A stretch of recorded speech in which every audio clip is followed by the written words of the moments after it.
Hello everyone, welcome back. This is Miss Andrea with the Perris Library. Today, we're going to be making beautiful origami butterflies. And be sure to stick around for some book recommendations at the end. Let's get started. So here is our butterfly that we'll be making today. I personally think these would be beautiful to decorate a wall. My favorite thing about this craft is how little you need to get it done. What you're going to need is some paper.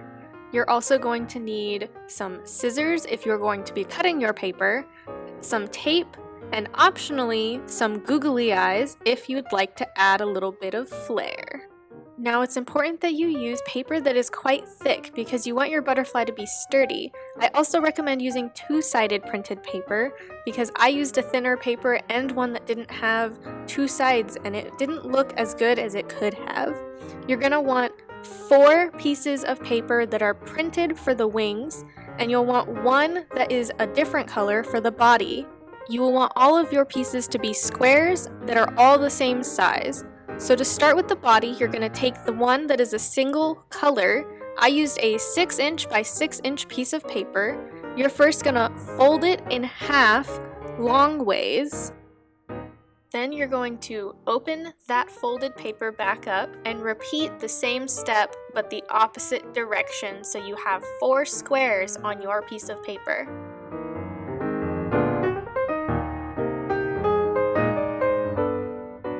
Now open it back up and fold in half diagonally this time, which is taking one corner and folding it to the opposite corner.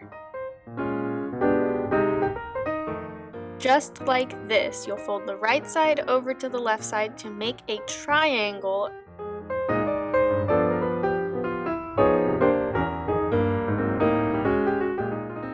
You will end up with something like this. You'll want to open it back up and have the pointed sides up towards you and fold over that right side into the center. You want to make sure your diagonal line that you just folded is straight up and down in front of you. Repeat on the other side.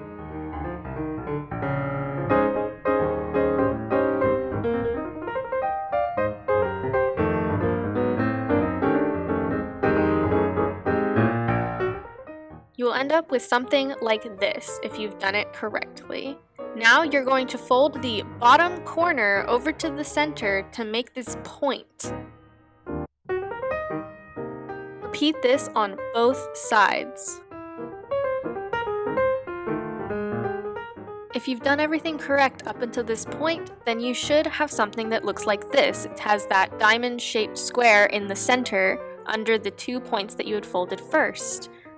This is important because your butterfly wing will stop at this point. You've just made a butterfly wing, but we're not stopping because this is going to be the body, which has a few more steps.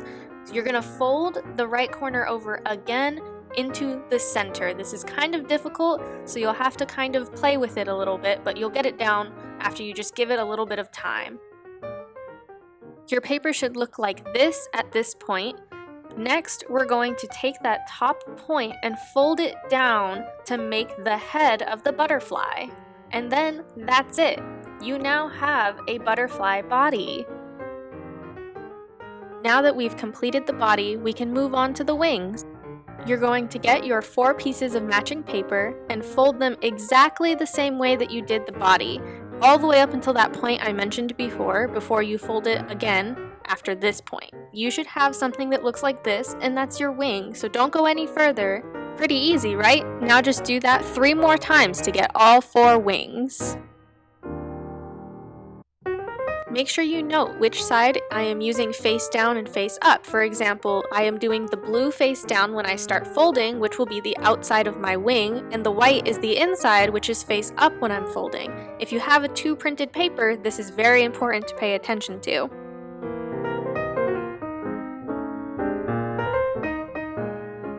Now that you have all 4 wings completed and the body, we can begin constructing our butterfly.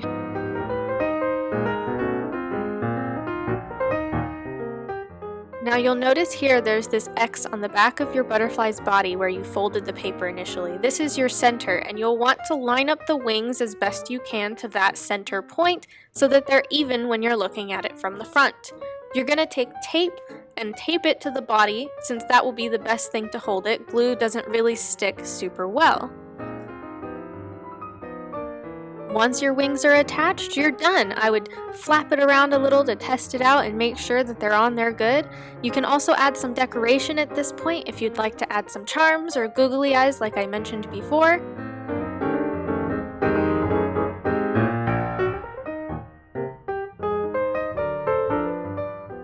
You didn't think we were done, did you? Oh no, we need to wash our hands, the backs, in between our fingers, and up to our wrists. And now for our book recommendation. We have Summer Jackson Grown Up by Cesar E. Harris, illustrated by A.G. Ford. Look at this beautiful cover. Look at this girl. She looks like she's having a great time. This is a book about a girl getting to experience all the luxuries of being an adult, and maybe a little bit of the less luxurious parts. I hope you enjoy. Please check out this book from your local library and more. I hope your read is a wonderful one, and I'll see you next time. This was Miss Andrea with the Perris Library, and I will see you all soon.